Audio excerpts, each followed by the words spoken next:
The first time his lips brushed against mine, I felt my entire body ignite with a heat I had not felt in years. My heart raced, my breath caught, and in that single moment, the vows I had spoken in front of God, my family, and my friends felt like a distant echo.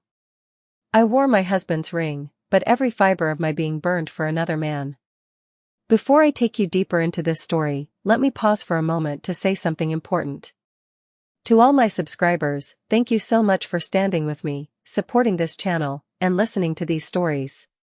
You are the reason I keep going. And to every new and returning viewer who has not subscribed yet, I cannot wait for you to hit that subscribe button, because it is the fuel and the energy that keeps powering this channel. Do not forget, after this short hook, to share your thoughts in the comments below. I always look forward to reading your views. Now, let me take you back to where it all began. I am an American woman in my mid-30s, living in a quiet suburban neighborhood. From the outside, my life looked perfect. I was married to a man who adored me. His name is Daniel. He was steady, loyal, and hardworking. He kissed me on the forehead every morning before leaving for work, sent me little texts throughout the day reminding me that he loved me, and never forgot an anniversary or birthday. He was the kind of man any woman would dream of having. But inside, I felt a hollow ache. Somewhere along the way, routine had taken over. Our marriage became predictable. Our intimacy became mechanical, more of a duty than a passion. I craved more, even though I hated myself for feeling that way. That was when he walked into my life. His name was Jason. He was a new trainer at the local gym I had recently joined. From the first day I saw him, I noticed his confident smile, the way he carried himself, and the energy that seemed to fill any room he walked into. Unlike Daniel, Jason was spontaneous, flirtatious, and full of fire. It started innocently enough. He corrected my form while I lifted weights. He joked about my determination when I stayed on the treadmill longer than most. His compliments made me feel seen in a way I had not felt in a long time. And slowly, almost imperceptibly, I began to anticipate my gym sessions, not for the workouts, but for the chance to see him. The first dangerous moment came one evening after class. Everyone had left, and I lingered, pretending to stretch. Jason came over, sat beside me, and said, "You are stronger than you think." His voice was low, smooth, almost a whisper. When his hand brushed against mine, I felt an electric jolt. I pulled away quickly, but the damage had been done. Something had awakened inside me. That night, lying beside Daniel in bed, I could not stop thinking about Jason. I stared at the ceiling, my heart pounding with guilt and longing. I told myself it was harmless, just a crush, a silly distraction. But deep down, I knew I was lying to myself. The next week, it escalated. After class, Jason offered me a ride home because it had started raining. I should have said no. I should have thought about the man who had promised me forever. But I said yes. The car ride was filled with small talk at first, but the silence that followed was heavy, charged with something unspoken. When he pulled up to my house, we sat there for a moment, neither of us moving. Then, without warning, he leaned in. His lips were warm, firm, insistent. My body betrayed me. I kissed him back. In that moment, I forgot about the ring on my finger, the vows I had made, the man who loved me. All I felt was the fire rushing through me, the hunger I had tried to bury for so long. The kiss ended, but the damage was irreversible. I stumbled out of the car, breathless and trembling. I walked into my house, where Daniel greeted me with his usual warmth, his arms wrapping around me as if nothing had changed. But everything had. Inside, I was a storm of guilt and desire. That night, when Daniel made love to me, I felt disconnected. I closed my eyes and saw Jason's face, felt Jason's lips. I hated myself for it, but I could not stop. I wore Daniel's ring, but I craved Jason's touch. In the weeks that followed, Jason and I crossed more lines. Quick, stolen kisses in the parking lot. Long, lingering touches when no one was looking. The more I gave in, the deeper I sank. It was intoxicating, dangerous, and exhilarating. At home, Daniel noticed something had changed in me. He asked if I was tired, if work was stressing me out, if everything was okay. I smiled and reassured him, but inside, I was drowning in lies. By the end of that first month, I knew I was playing with fire. But the truth? I did not want to stop. The ring on my finger was supposed to bind me to love, loyalty, and forever. But the fire inside me was burning everything I thought I believed in. And as much as I wanted to deny it, I knew this was only the beginning of a dangerous path, one that could destroy everything I had built with Daniel. There is a unique kind of torment that comes with living two lives. One where you smile, cook dinner, kiss your husband goodnight, and tell him you love him, and another where you secretly ache, long, and plan moments to be touched by someone else. That was my reality. Every day, I felt the weight of my wedding ring pressing harder against my skin, reminding me of the vows I was breaking. And yet, every time Jason's eyes met mine, every time his hand brushed against me, the guilt melted into raw, reckless desire. It began with stolen moments, but soon, those moments were no longer enough. Jason wanted more. And if I am being honest, so did I.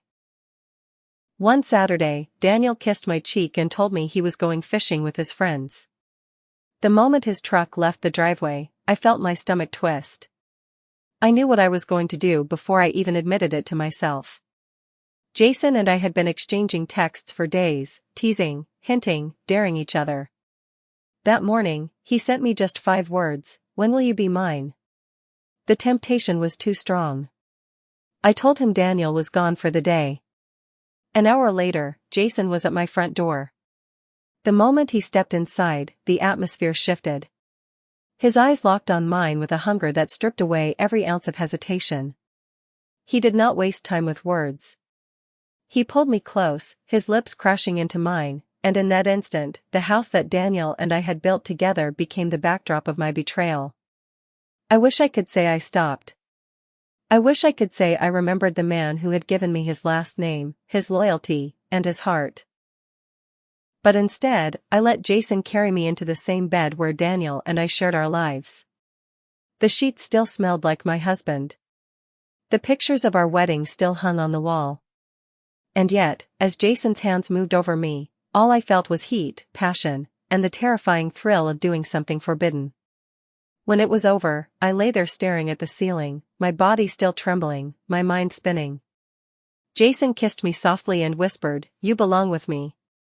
For a fleeting moment, I believed him. But as soon as he left, reality came crashing back. I walked into the bathroom and caught sight of myself in the mirror.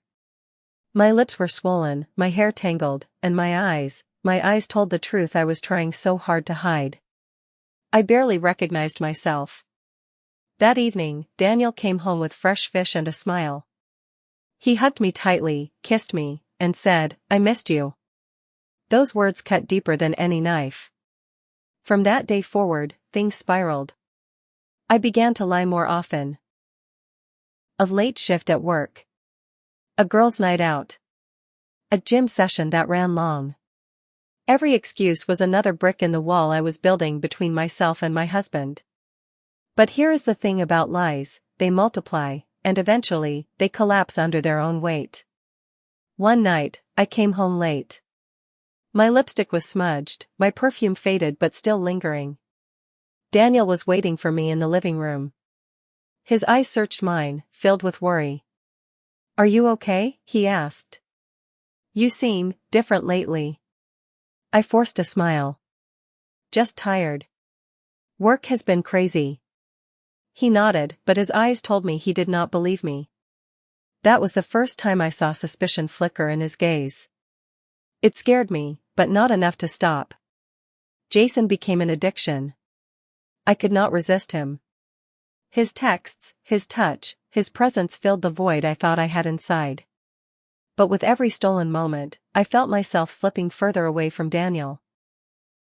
One afternoon, while Jason and I sat together in his car, he said something that sent chills through me. "Leave him," he whispered. "Be with me. You cannot keep living like this." For a moment, I pictured it. Leaving Daniel. Destroying my marriage. Starting over with Jason. But then I saw Daniel's face, his gentle eyes, his unwavering love. The image of his smile the day he slipped the ring onto my finger haunted me. I cannot, I said, my voice trembling. Jason clenched his jaw. Then what are we doing? Because I am not satisfied being your secret forever. That was when I realized the affair was not just a dangerous game anymore. It had grown teeth. It demanded choices. Choices I was not ready to make. But life has a way of forcing decisions, even when we try to run from them. One evening, Daniel came into the bedroom while I was in the shower. My phone buzzed on the nightstand. A message from Jason lit up the screen. I need you. Tonight. My place. I cannot wait any longer. When I came out, Daniel was holding my phone. His face was pale. His hands shook. Who is Jason? He asked. My heart stopped. My world cracked open. And in that moment, I knew everything was about to change. My double life was no longer hidden. The lies had caught up with me. The husband who loved me faithfully had just seen proof of the betrayal I thought I could keep buried. And the worst part? I was not sure if I regretted it. Daniel's voice was calm, but his eyes told a different story. They were sharp, cold, and filled with a pain I had never seen before. He held my phone like it was something poisonous, something that had burned him just by touching it. Who is Jason? He repeated, his voice breaking. My lips parted, but no words came out. My body trembled. I wanted to lie, to make up another excuse, but the evidence was glowing on the screen between us. Jason's name. Jason's words. Jason's hunger for me. Finally, I whispered, he is someone I work with. Daniel's expression twisted into something unrecognizable. Anger. Disbelief. Betrayal. He threw the phone onto the bed, the screen cracking against the headboard. Do not lie to me, Emily. I am not stupid. The silence that followed was deafening. My heart pounded so loudly I swore he could hear it. And then, his voice broke again. How long? I could not look at him. I stared at the floor, my throat tightening. A few months. His hands went to his head. He staggered back like the words had physically struck him. A few months? A few months while I kissed you every morning? While I made you dinner? While I trusted you with everything in me? Tears welled in my eyes. Daniel, No, he shouted, his voice cracking. Do not say my name right now. Do not you dare. That night was the beginning of the end. Daniel did not scream after that. He did not throw things or lash out. What he did was worse. He grew silent. Ice cold. He moved through the house like a ghost. He slept on the couch. He barely looked at me. When he did speak, his words cut like glass. I was enough for you once. What changed? Or, every time I look at you, I see him. And the worst part?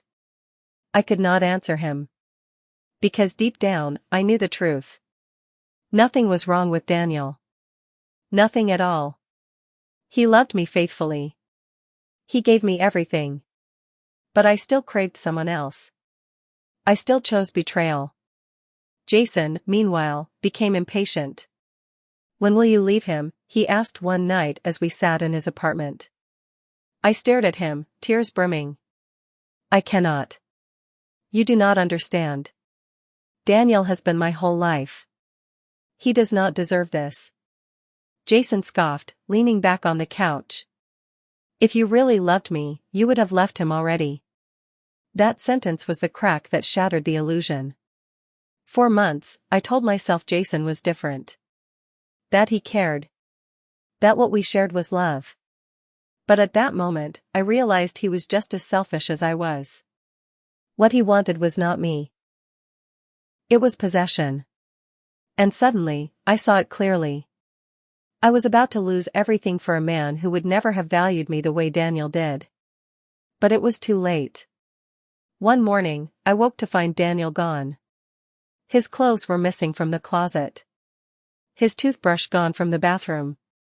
A note lay on the kitchen table. It said only this: I loved you with all I had. But I cannot live with your betrayal. Do not look for me. My knees buckled. I sank to the floor, clutching the note to my chest, sobbing until I could barely breathe. The house felt hollow without him. The silence was unbearable. For days, I wandered through the rooms, haunted by memories of us. Our wedding photos mocked me. The sound of his laughter replayed in my mind like a song I could not escape. Jason tried to call, but I ignored him. I did not want him. Not anymore. I wanted Daniel. But Daniel was gone. The weeks that followed were the darkest of my life. I saw Daniel once more, at the grocery store. He was thinner, his face tired, but when his eyes met mine, I saw nothing but emptiness. I whispered, Daniel, please. He shook his head. You chose him. And then he walked away. Those 3 words replayed in my mind every night. You chose him. But the truth was, I had chosen lust, not love. I had chosen betrayal, not loyalty. And in doing so, I lost the man who had loved me with a kind of purity I might never find again. Today, I still wear the scars of that choice. I wear the guilt of knowing I shattered the heart of a man who gave me his whole world. I wore his ring, but I craved another man's touch. And in the end, that craving cost me everything. Some choices cannot be undone. Some betrayals cannot be forgiven. I thought I could balance 2 lives, but in the end, I destroyed them both. If you are listening to this and you are standing at the edge of temptation, thinking it is harmless, thinking you can hide it, learn from me. Nothing stays hidden forever. And when the truth comes out, it will burn everything in its path. I lost my marriage, my best friend, and the only man who ever truly loved me. Do not let lust make you blind the way it made me blind. Because once the damage is done, sometimes there is no going back.